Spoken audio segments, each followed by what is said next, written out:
Kinahanglan ka maluluy ong Hesus, ang tingog malungo kalinaw ko.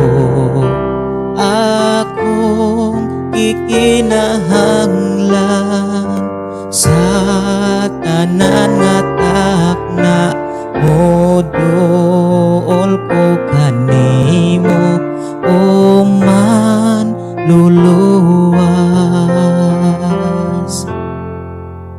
Ikinahanglan ka kanako paduon agpintalway gahom kung dool ka. Akong gikinahanglan sa tanan nga takna moduol ko kanimo o man luluwas. Kikinahanglan ka kalipay kalisod pabilin kagayod Ginoo ko.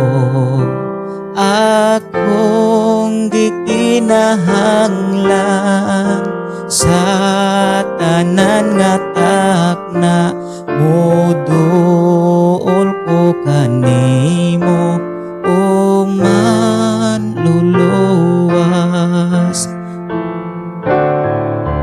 Kikinahanglan ka tudloan mo ako ang imong pag